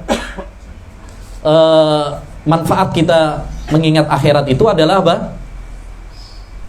Adalah segera bertobat, nggak pakai nunda-nunda, ntar aja, nanti aja. Kan sebagian orang kadang nunda-nunda, ntar aja deh, kalau udah tua. Sekarang mumpung masih muda, si enom, mumpung diseneng-seneng no, dia enak-enak no. Sampai ada yang bilang apa itu? Kecil dimanja, muda foya-foya, tua kaya raya, mati masuk surga. Enak ya. Ke surga mbahmu. Ini orang-orang yang lalai, Pak. Cuma menghayal. Ya, menghayal. Karena kematian kita nggak ada yang tahu. Di kuburan nggak ada tulisannya khusus yang sudah tua. Betapa banyak anak-anak yang muda, gagah, sehat, walafiat, ya, keluar dengan sombongnya, naik ninja, pulang tinggal nama. Ya, nggak ada jaminan. Ada yang sakit-sakitan bertahun-tahun gak mati-mati, ya kan? Ada yang sehat walafiat tiba-tiba mati, gak jaminan. Karena kematian adalah rahasia Allah SWT. Kita nggak ada yang tahu. Ya, nah, sebagian ulama pernah mengatakan, andai saja kita ini tahu kapan kita mati, itu aja sudah sedih. Misalkan kalau sama dokter, wah ini kayak umurnya tinggal seminggu ini, wah itu panik itu Pak, orang seperti itu. Apalagi kita yang nggak tahu, bisa jadi apa? Hari ini, bisa jadi besok, bisa jadi 1 jam lagi, kita nggak ngerti. Maka kita harus apa? Ya, mempersiapkan diri kita. Jangan panjang angan-angan. Ya, jangan panjang angan-angan. Yang ketiga, orang kalau sering mengingat kematian itu faedahnya apa? Faedahnya adalah dia qanaah dengan dunia. Dia tidak tamak, tergila-gila mengejar dunia. Karena sifat manusia itu tamak sama dunia. Makanya perlombaan yang gak ada garis finishnya itu adalah perlombaan ngejar dunia, Pak. Kono mari ini nuruti hawa nafsu orang gak ada selesainya. Kata Nabi, laukana libni Adam wadiyani minadz dzahab labtagha salisa. Andaikan anak Adam itu memiliki 2 lembah emas, saya kurang, pengen cari yang ketiga. Begitu manusia. Udah punya sepeda, pengennya sepeda motor. Udah punya sepeda motor, pengennya mobil. Sudah punya mobil 1, pengennya 2. Sudah punya 10, pengennya pabriknya mobil. Ya. Sudah punya 1 rumah, pengennya bikin lagi untuk investasi. Udah punya 1 istri, pengennya nambah meneh. Ya, manusia. Ya kan? Manusia. Nggak ada selesainya. Nggak ada selesainya. Kalau kita mau mengikuti hawa nafsu, nggak ada selesainya. Makanya hendaknya bagi kita untuk qanaah. Salah satu yang bikin kita qanaah adalah kita sadar bahwa dunia ini hina, dunia ini sementara. Jangan tertipu dengan gemerlapnya dunia. Dunia itu digambarkan oleh Nabi seperti sayap nyamuk. Nyamuk itu udah kecil, ini sayapnya. Ya, hina sekali. Nabi menggambarkan dunia itu juga seperti bangkai kambing yang cacat. Nabi menggambarkan dunia itu seperti makanan yang kita makan, Mbak. Seenak apapun makanan kita, perhatikan, toh nanti jadinya juga apa? Apa panganan paling enak? Sidoarjo ya apa ya? Apa? Lontong. Hah? Lontong itu dah. Paling enak ya. Nah. Favorit. Ya wes. Ya. Orang kan beda-beda itu ya, relatif itu ya. Ono sing soto, ono sing rawon, ono sing pecel, ya. Baik. Itu ikhtilaf. Ya, ikhtilaf yang boleh itu. Ya, perbedaan yang diperbolehkan. Karena selera orang beda-beda. Hanya masalahnya, mari kita renungkan bersama. Seenak apapun makanan yang kita makan, perhatikan, toh nanti ujung-ujungnya jadinya apa? Jadi apa? Kotoran, kita buang. Bahkan kita pun jijik darinya. Begitulah dunia. Dunia yang kita kejar-kejar sampai kadang banting tulangnya sampai remuk kabeh, ya. Tapi setelah mendapatkannya, suatu saat kita pasti akan pergi meninggalkan. Maka jangan kita tertipu dengan dunia. Ya. Bagaimana cara kita mengingat kematian? 1, hadiri majelis-majelis ilmu yang mengingatkan kita kepada akhirat. Ya, penting nih. Terus hadir dalam majelis ilmu. Tapi majelis ilmu yang mengingatkan kita akhirat, ya. bukan majelis ilmu politik, isinya provokasi, atau isinya cuma fitnah, tahdir sana, tahdir sini, ya, yang hanya mengeraskan hati, nggak ada faedahnya. Kalau kita mendapati majelis seperti itu, tinggalkan, nggak ada faedahnya, malah nambah dosa. Yang kedua, ziarah kubur. Boleh ziarah kubur itu ya, asalkan tidak diiringi dengan kemungkaran-kemungkaran. Tujuannya mengingat kematian, tujuannya kita mendoakan orang-orang yang sudah mati, bukan berdoa minta kepada kuburan loh ya, beda. Tapi mendoakan mereka, ya, supaya mereka diampuni oleh Allah SWT. Boleh. Rasulullah ketika ziarah kubur ke Baqi mengatakan, Allahumma gfir li ahlil baqi'il gharqat, ya Allah ampuni ya penduduk Baqi. Baqi itu kuburan yang ada di Madinah. Yang ketiga juga ya sering baca Quran, karena Al-Quran itu banyak membahas tentang akhirat, tentang kematian, surga, neraka. Jarang Quran bahas masalah-masalah dunia, agar kita mengejar dunia, itu enggak ada. Bahkan kalau menarik ya, dalam Al-Quran ini faedah penting nih. Al-Quran itu kalau membahas tentang akhirat, kata-katanya penuh dengan motivasi. Fas'au ila dzikrillah, bergegaslah kamu mengingat Allah. Ya. Kemudian fastabiqul khairat, berlomba-lombalah. Kalimatnya itu Masya Allah gitu. Fas'au, larilah, bergegaslah, berlomba-lombalah.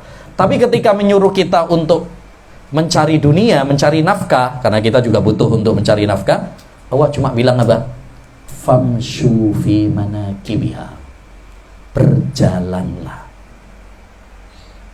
Gak usah ngoyo-ngoyo maksudnya. Jadi kalau untuk dunia sama Allah bilangnya berjalanlah. Tapi kalau untuk akhirat, berlarilah, berlomba-lombalah. Kalau sekarang kan banyak yang kebalik. Untuk dunia lari. Ngantor jam 7 loh, subuh berangkat. Khawatir terlambat, dipotong gajinya, di PHK. Tapi kalau untuk ke masjid, ya. Adzan ngenteni qomat ngenteni salam. Ya. Akhirnya gak sido sholat. Ya. Kita kadang gitu, malas kalau untuk akhirat. Termasuk kadang-kadang ibu-ibu juga. Akhirnya malah telat, ya, malah keluar dari waktunya. Taib. Yang terakhir, keberapa ini ya? Iya, wes 6 yes. Iya 10 dikurangi waktunya entek. Kecuali dikasih poin-poinnya tok aja. Yo, atau dikasih poin-poinnya ya, singkat-singkat aja. Ya ada. Yang ke-6 adalah cari teman yang baik. Cari teman yang baik. Nabi bersabda, ar-rajulu ala dini khalilihi falyandur ahadukum man yukhalil. Seorang itu berdasarkan agama temannya. Maka lihatlah dengan siapa dia berteman. Makanya Pak, Bu, ya, kita harus hati-hati dalam berteman, harus selektif. Tidak semua orang layak untuk dijadikan sebagai teman dekat. Karena teman itu pengaruhnya besar. Kita bisa jadi baik kalau berteman dengan orang yang baik. Kita jadi rusak kalau berteman dengan orang rusak. Karena teman itu nular. Ya. Kalau penyakit ada istilah penyakit menular. Nah, teman itu juga nular, Pak. Sampean kalau berteman dengan mohon maaf, kalau dia misalkan suka ke badukun gitu ya, yang seneng sama mistik, dunia hitam, ya, klinik, ya, nanti sampean lambat laun diajak ke badukun. Ayolah ke badukun, namanya juga usaha. Nah, ya kan? Apalagi kalau kita lagi ada masalah, anaknya sakit, dibawa dokter nggak sembuh, ayo cobalah, namanya juga usaha, ikhtiar, ya. Malah diajari apa? Gaya jimat malah, ya. Kalau berteman sama orang yang pemikirannya khawarij itu yang suka mengkafirkan kaum muslimin, ya, memberontak pemerintah, ya, bom sana bom sini. Kalau kita berteman dengan orang-orang yang seperti itu, alamat gua diajari ngerakit bom. Kalau kita berteman dengan orang-orang yang kecanduan narkoba, lambat laun kita akan, ya, diajak jadi bandar narkoba. Maka kita harus selektif dalam berteman. Termasuk yang saya ingatkan, teman dalam dunia maya. Jangan masuk grup WhatsApp sembarangan, karena itu berpengaruh juga. Kalau kita grupnya bagus, nah dapatnya informasi bagus, kajian, ya, MT Ar-Raudhah misalkan. Nah, kalau grupnya bagus, nah kalau grupnya nggak bagus, ya, diajak kumpul, ngapain? Tawuran, nah, demo, ya, atau lain sebagainya. Yang lebih parah lagi kalau posting video-video syubhat. Sekarang banyak syubhat sekarang lewat media sosial, ya, yang membolehkan LGBT lah, yang ya, meramal lah, ya, badukun lah, pawang hujan lah, nah, dan lain sebagainya. Terus keberapa ini? Yang ketujuh, singkat-singkat aja, ya. Di antara yang bisa membersihkan hati kita juga adalah, ya, ngaji ilmu. Semangat ngaji ilmu agama, karena ilmu ini kunci semua kebaikan. Kunci semua kebaikan. Nabi bersabda, "May yuridillahu bi khairan yufaqihu fiddin." Siapa yang diinginkan, dikehendaki oleh kebaikan, maka Allah akan fahamkan dia tentang agama. Kebaikan dunia dan akhirat, kuncinya adalah ilmu. Makanya setan itu paling gak suka kalau kita ngaji ilmu agama. Disebutkan oleh Imam Ibnul Qayyim, jerat iblis yang pertama kali kepada manusia adalah menghalangi mereka dari ngaji ilmu agama. Karena ilmu itu ibaratkan cahaya. Kalau cahayanya sudah dimatikan, gampang bagi iblis untuk menyesatkan mereka. Kita misalkan kalau malam hari lampunya mati, nah itu gampang kejedot ya. Ya, jalan ya, mungkin kesandung, melbugot, karena nggak tahu, gelap.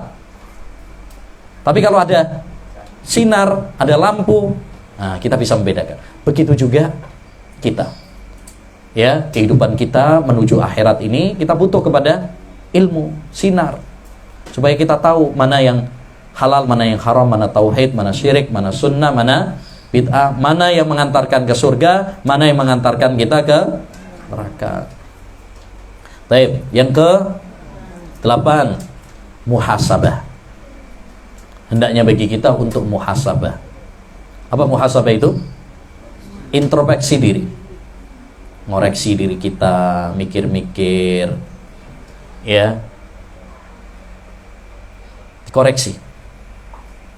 apa yang kurang pada diri kita. Bercermin.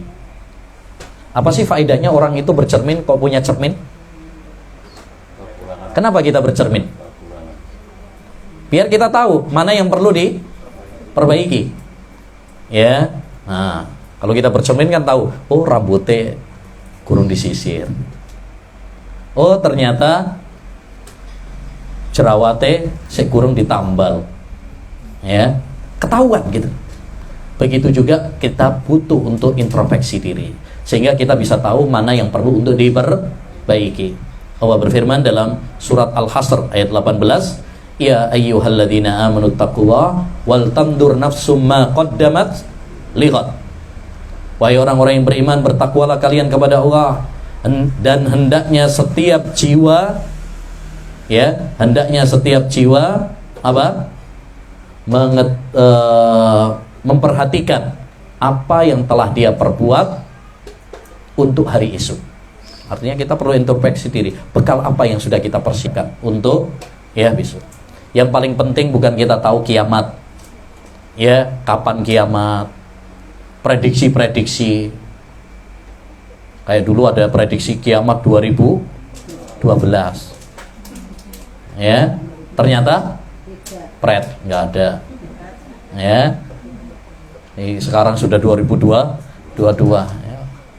Dajjal kurang nongol, Isa alaihissalam belum turun. Makanya jangan percaya dengan prediksi-prediksi seperti itu, bohong, ya. Dajjal yang mempercayai seperti itu.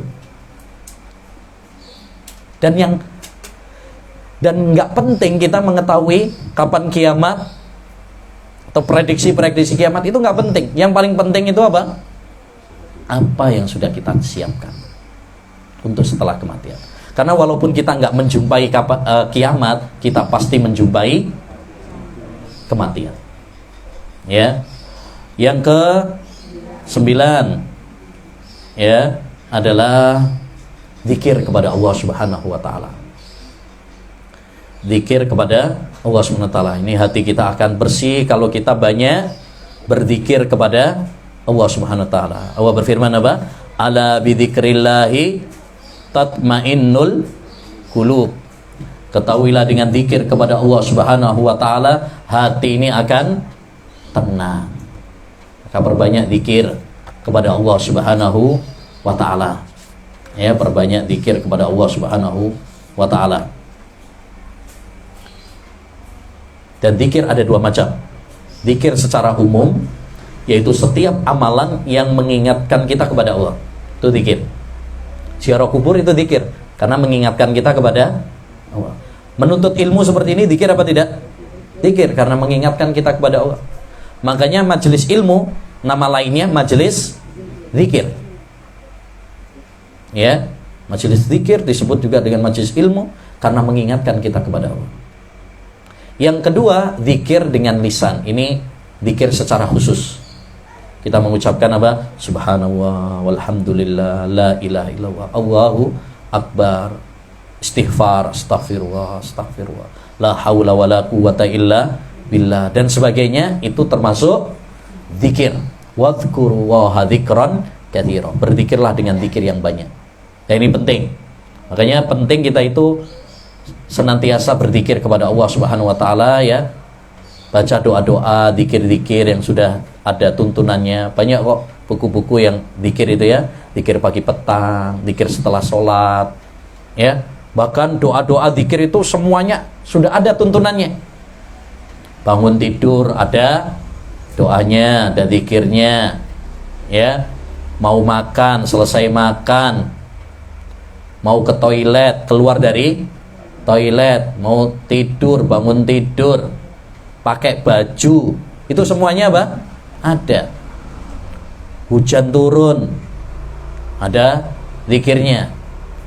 Ada buku-buku yang membahas tentang zikir-zikir itu, ya. Masya Allah, itu kalau kita baca udah capek sendiri, nggak butuh kepada zikir-zikir yang nggak ada tuntunannya.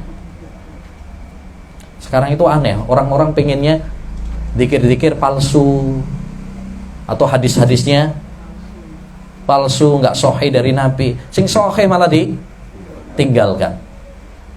Ya kan? Zikir atau doa setelah makan misalkan, atau sebelum makan. Itu kan gampang, yang sahih itu kan gampang. Bismillah. Yang sahih dari Nabi, sahih Bukhari Muslim. Ya gulam samillah, wahai anak kecil, bacalah apa? Bismillah sebelum makan. Orang malah ganti. Apa itu doanya? Allahumma barik lana fi ma razaqtana, gitu ya. Wa qina adzabannar. Ya, itu malah hadisnya enggak sahih. Dhaif jiddan, lemah sekali. Ya, lemah sekali. Tapi kenapa orang malah milihnya yang hadis lemah sekali, yang sahih malah ditinggalkan? Padahal kalau dikasih pilihan duit asli sama duit palsu, milih nih asli. Duit palsu ngamuk-ngamuk malah. Tapi kenapa kalau dalam beragama malah milihnya yang palsu? Kan aneh. Pakai zikir yang sahih dari Nabi SAW. Ya, zikir yang sahih. Nah, ini penting terutama untuk ibu-ibu, saya tekankan banyak zikir pagi petang dan sebagainya ya. Karena kalau kita lalai dari zikir ya, maka akan gampang apa? Kesurupan. Kenapa wanita lebih banyak yang kesurupan daripada laki-laki? Karena jarang zikir. Karena jarang zikir. Perhatikan, yang banyak kesurupan itu kebanyakan wanita. Karena jarang berzikir kepada Allah Subhanahu wa ta'ala. Kalau kita berzikir, karena begini, bukan laki-laki juga sering berzikir gitu, banyak juga yang nggak berzikir juga. Ya, tapi secara mental fisik sudah lemah. Ditambah lagi kalau kurang zikir kepada Allah Subhanahu wa ta'ala, sehingga benteng pertahanannya gampang diterobos oleh jin, iblis, setan. Makanya saya ingatkan untuk semuanya, khususnya kepada ibu-ibu ya, untuk jangan lupa apa? Zikir kepada Allah Subhanahu wa ta'ala. Perbanyak zikir pagi petang, setelah sholat ya, sebelum tidur ya, berzikir kepada Allah, ayat kursi, surat Al-Fatihah ya, dan sebagainya. Ini sering dibaca agar kita terhindar dari apa? Ya, setan. Yang terakhir, taubat dan istighfar kepada Allah Subhanahu wa ta'ala.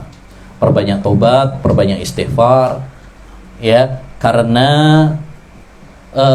yang bikin hati kita kotor itu adalah dosa. Yang membersihkan adalah taubat dan istighfar.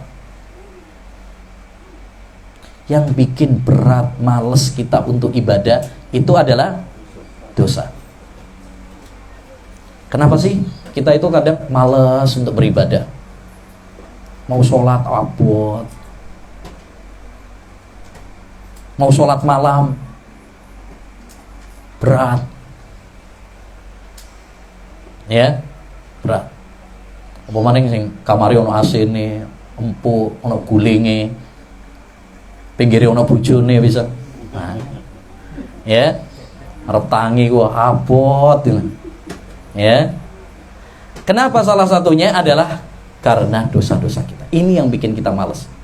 Ini yang bikin berat langkah kita.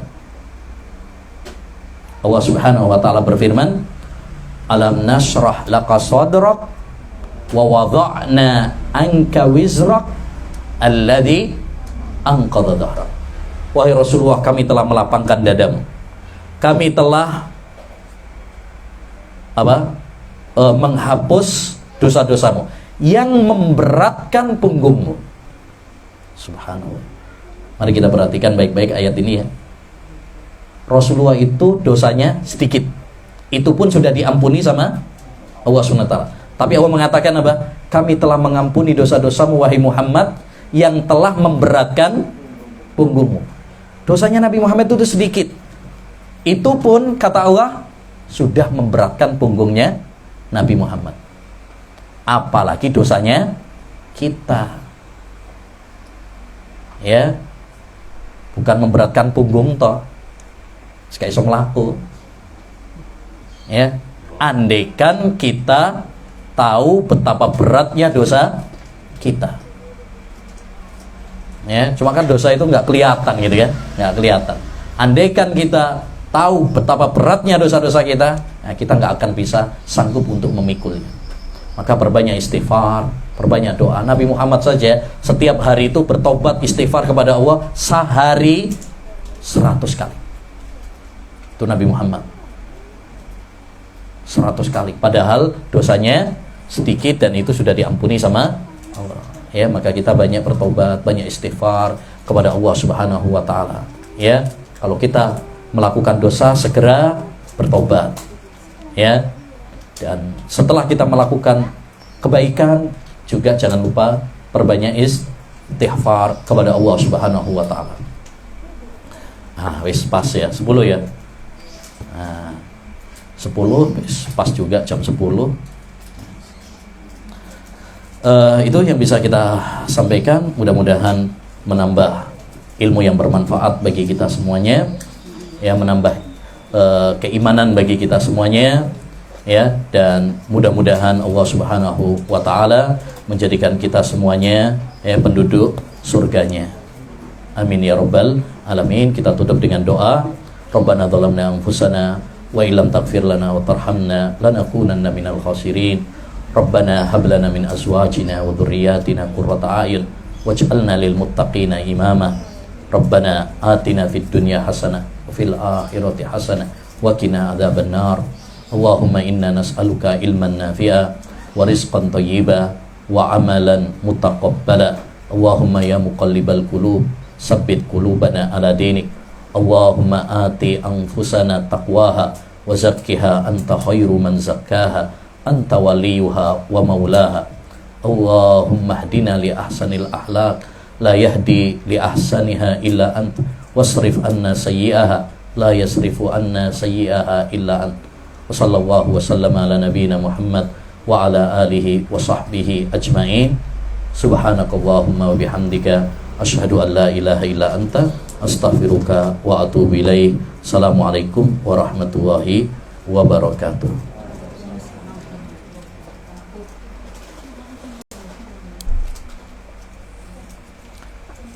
Sebagai faedah ya, sebagai faedah, kebiasaan para ulama menutup kajian itu dengan, karena salah satu sebab